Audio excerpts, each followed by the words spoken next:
If you're one of these people who like to tune into one of my vids to see me rip the shit out of a show, this one probably isn't for you.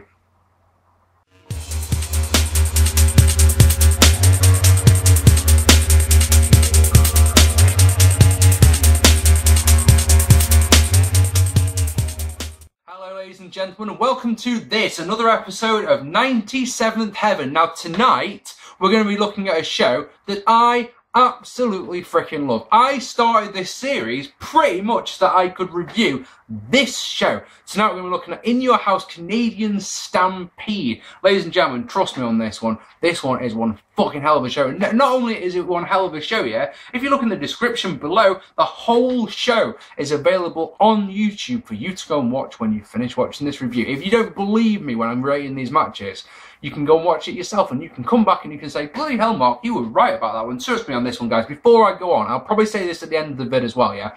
If you've never seen this show before, you need to go and watch it. It truly is one of the last great pay-per-views. Before the Attitude Era came along, we started getting great pay-per-views left, right and centre, apparently. Yeah, apparently every pay-per-view was awesome in the Attitude Era. I don't believe that. Anyway, let's get on with this one, because like I say, there's only 4 matches on this one. And the thing is, I'm sorry about this one, but what I started doing recently is I just talked about a little bit about matches, unless they were like 3 stars or above. We've decided that we'll go through them in play-by-play style. And the thing is that the worst match on this show is a 3-star match. So it's one of those ones. So let's talk about this one. So in the opening contest, Triple H and Mankind fought to a double count out after a really great match. Now this one gets 3 stars, deserves more than that, so just hear me out. So first things first, we have to notice is that, my God, I mean, how ugly China was back in the day. I don't know why, you know, I'm sure I've mentioned that before. This was a rematch from the King of the Ring finals.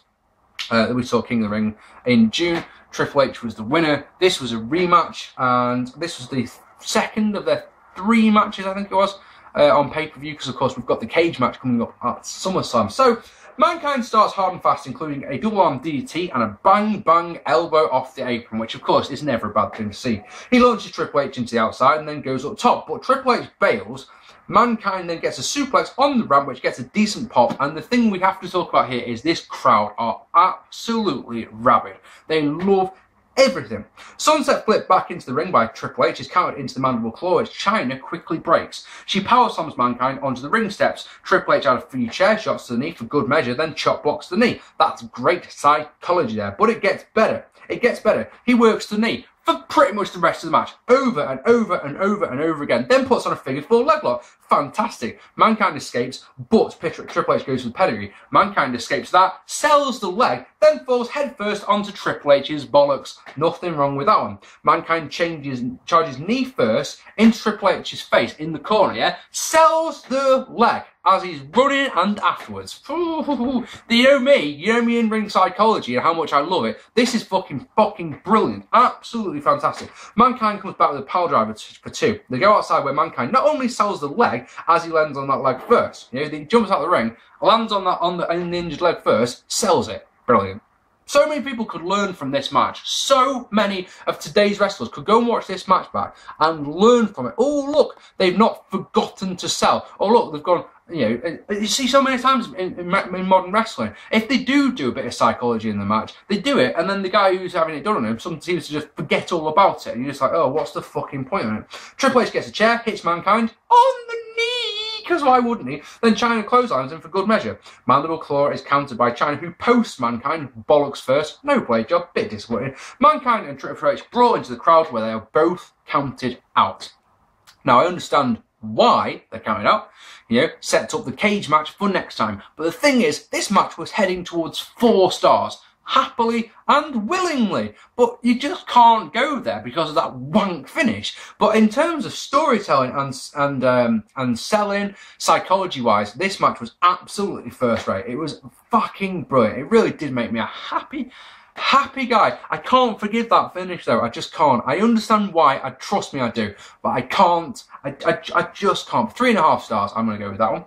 Next up, the great Suzuki defeating Taka and Michinoku in a great match. Now, before this one starts, Triple H and Mankind brawl into the crowd where Triple H is busted open, which is nice. These two fought at ECW Barely Legal in April, as of course we all know. My review is available for you. There's a sign in the crowd that says, "This is work rate," which makes me smile. Now, this is a classic lucha match. The Great Suzuki defeating Taka Michinoku, like I say. And this is a lucha. It's a fast cruiserweight match. And normally for me, you know that I'm not interested. This one is fucking brilliant. And I'll tell you why, okay? We'll go through this one as well, because like I say, this is a 3.5-star match as well, so we have to play-by-play it, don't we?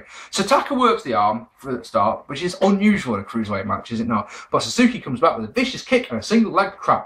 Taka comes back with a nice drop kick. Let's get back drops over the top rope. Suzuki with a missile drop kick off the top to the outside. He follows up with his stiff kicks in the ring. The crowd had been a bit flat up until this point, but then they start popping big when Taka hits a springboard plancher to the outside. Suzuki, goes for a German, but Taka lands on his feet and hits a Rana for 2. Why the fuck not? Handspring elbow by Suzuki, who then hits an Ase moonsault to the outside. Inside, a nice belly-to-belly gets 2 for Taka, followed by a springboard dropkick. Michinoku driver gets 2. He comes off the top, but eats a dropkick and a moonsault press followed by a thunder fire bomb and a tiger suplex, which is one of my all-time favourite wrestling moves. Gets the win, bang on 10 minutes. Now, the reason I enjoyed this match so much is, 1, the crowd started, a bit quiet, but they really got into it. 2, not a single botch, not one botch in this match, from a match that's pretty fast and had the potential to go wrong a lot, decent, oh god, and the crowd were a little deflated, like I say, and everything was so crisp, everything was so nice. I mean, obviously it's one of those matches, there's no sell, there's very little psychology in it, there's very little selling in it. Why do I never open the window? It's a hot summer's day, for goodness sake. You're gonna get hot doing business because I'm so damn animated. Yeah, I really enjoyed this match. Next we go backstage, where Mankind and Triple H are still brawling. Now they're outside. Fantastic. And then, our championship match. It isn't our main event, but our championship match is The Undertaker defeating Vader to retain the WWF Championship. Now, this match was meant to be Undertaker versus Ahmed Johnson. We won't go through this one for you, but suffice to say, Paul Bearer cuts a promo backstage about how Undertaker's a murderer. And I know I've said this recently, I've said it on the King of the Ring one, I think, but you forget how long this storyline went on for. The fact that Kane isn't set to debut for another 3 months away from here, for SummerSlam Ground Zero and all that. But it's not until we get to Bad Blood that we're going to see Kane all this time. This is in July, for goodness sake. This storyline's been going on for ages. You just wouldn't see a storyline like this nowadays, because they would rush to the payoff, in my opinion. Bearer cowers away when Undertaker comes out, and JR makes me smile because he says it's hard to hide when you're 400 pounds, and King, quick as you like, wouldn't do this nowadays, but quick as you like, he says, well, you should know. Oh, brilliant.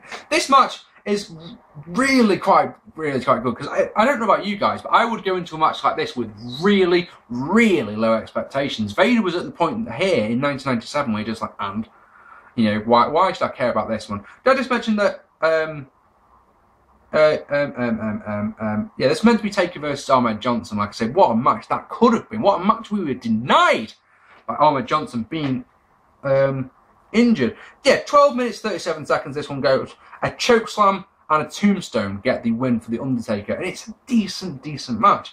There's only my only problem with this one is there's a low blow right in front of the referee, and you're just like, oh.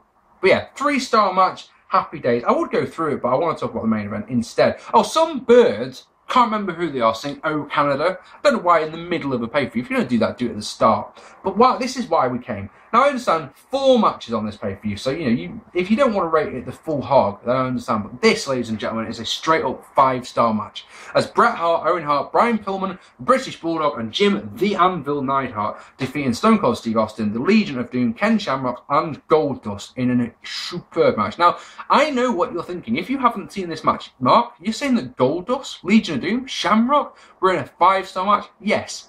Yes, they were. So, Vince called the absent Marlena, of course, who's meant to be out with Goldust. Yeah, check out what he calls her. Super corner person. Oh, yes. If I'm ever a manager in the wrestling business, that's what I want to be called. Super corner person. I'm not going to be Mark P. or Marcus R. Pearson III. Oh, fuck that. I want to be super corner person. Damn Skippy. So, Austin doesn't get booed, which is surprising because we're in Canada. Naturally, Pops, though. Yeah, the heels come out first, the Pop, and then the Hart Foundation come out one at a time. And naturally, the Hart the Hart pops get bigger and bigger and bigger. Brian Pillman has the biggest smile on his face, which really makes me smile. Even Neidhart gets a big pop. Brett's pop is fucking colossal, as you can probably imagine. He and Austin start. Brett gets pops for just walking. He does anything he does, gets pops. Austin with the Cobra Clutch, and they do the Survivor Series 96 finish, which I'm sure you remember where they run up the turnbuckle. This time, Austin remembers to kick out Anvilin. He hits a Thez press, and Austin tags in Shamrock, who the crowd truly don't care about. Ankle lock is broken by Pillman, who tags in and cheats something rotten. But the crowd cheer everything he does, whether it's cheating or not. And his smile it's so heartbreaking watching this match, knowing that this man only has a few more months left to live, and how big his smile is, how much he's enjoying himself. It's hard to watch sometimes. Goldust and Owen Hart tag in. Massive Owen Hart chant. He hits a lovely Insiguri. Hawking. We get big Austin chants, which is a bit strange. Bulldogging hits the Stolen Suplex and a power slam on Hawk. Cover is broken by Animal. Brett in. He owns Animal, then Goldust in. He's put a tree in a tree of woe in the Hart's corner. That's hard to say. And is battered. Bit Healy that, but you know, bit Healy. Leg lariat and a missile dropkick by Owen on Animal. Hell, he even kicked up to a truly monstrous pop. Fantastic. He goes for Rana, but Animal turns it into a bomb, then hits a power slam. Hawking and a Doomsday Device gets 2 as Jim the Anvil Knight. Hart breaks up the cover. Austin posts Owen and uses a chair on him, then mocks Bruce Hart, who's in the front row, which is nice, because he should be, obviously. Owen goes to the back, but Austin is pulled into Hart's corner again to monster pops. He manages to escape, hits a stunner on Pillman, but Brett posts Austin, no blade job, and whips his knee into the post, then attacks the knee with a fire extinguisher, because he can, obviously. And then, of course, is the ring post figure 4. Austin heads to the back. Anvil and Neidhart have a test of strength. Jesus, even that gets a pop, if you can believe that shit. I mean, when was the last time you saw a test of strength get a pop? Seriously, fantastic. Shamrock stalls too long and going for the ankle lock, so Pillman runs in and clotheslines him. Yeah, because if you're a showboat or whatever, you're leaving yourself wide open, so that's what Pillman does. Just comes around and beats him and fucks off again. Absolutely superb. I love it. Brett launches Ken into the outside, where Pillman rams him into the announce table, then rams Hawk into the steps. In the ring, Bulldog and Shamrock go at it until Ken goes low and tags Goldust, who hits a Bulldog on Bulldog, to be honest, and then goes to the curtain call, which Pillman breaks. Superplex by Bulldog, and here comes Austin, making it 5-on-4. He and Brett got it's 4-on-4 because Owen and Austin had brought to the back, don't forget, or had gone to the back. Austin gets 2 off a suplex, but Brett comes back with one hell of a DDT. In fact, I'd go as far as say it's a get the fuck down DDT. Oh yes, a sleeper is counted into a jawbreaker, but Brett is able to get the sharpshooter, which Animal immediately breaks to big heat. Big heat. Obviously, in Canada, if you think the sharpshooter's on, that's the finish. If someone breaks that, not impressed at all. Austin sharpshooter, but here's Owen to break it. Owen tags in as they end up on the outside, where Austin attacks Wayne Hart, and a big brawl starts with the family, which is fantastic. As Austin gets back in the ring, he's rolled up by Owen for the win. And that's your match. We have another brawl, which the Harts get the better of, obviously, because it's the Harts and they're in Canada. This match, I haven't done it justice. Not in the slightest. This is one of those matches you need to go and see, because this is one of my favourite ever matches. It really genuinely is. Perfectly timed, perfectly paced. All 10 men were absolutely loving it. All 10 men served their purposes absolutely fantastic. The finish was so predictable. I mean, did anyone go into this show thinking, well, Austin's going to win, obviously? No one thought that. I mean, I could do without the roll-up finish. I mean, sure, yeah, I think a more definitive finish would have been better in this situation. But, I didn't give a shit, because the crowd were so damn hot. So let's look at this one for a fact, right? The worst match is Undertaker vs Vader, and that match I rated 3 stars. Now, I know there's only 4 matches on this pay-per-view. I know this pay-per-view lasts less than 2 hours. But for me personally, I mean, it's hard to find fault with it. And, I don't think I can give it the straight 10 out of 10, just because, like I say, there's only the 4 matches. To me, easily 9 out of 10. Easily. You owe it to yourself as a wrestling fan, if you've never seen this show before, to go and watch it. It's that simple, ladies and gentlemen. I would love to know what you thought of this show down below. I really, really would. Which one are we doing next? WCW one? I forget. I really do try my hardest to forget which one we're doing. Bear with me a second. WCW 1990. I've got a folder called WCW 1997. Can you believe that? It's the one with the Hot Rod on, isn't it? Is it Bash at the Beach? Is it? It's one. I'm doing a WCW show next. Happy days. There's a fucking emergency vehicle, because it wouldn't be one of my vehicles without it. It's a fire engine, just in case you're wondering. Wouldn't be one of my videos even without it. I've been Mark P. I'll see you all very soon. Take it easy, and thanks for watching. Bye bye, guys. Really?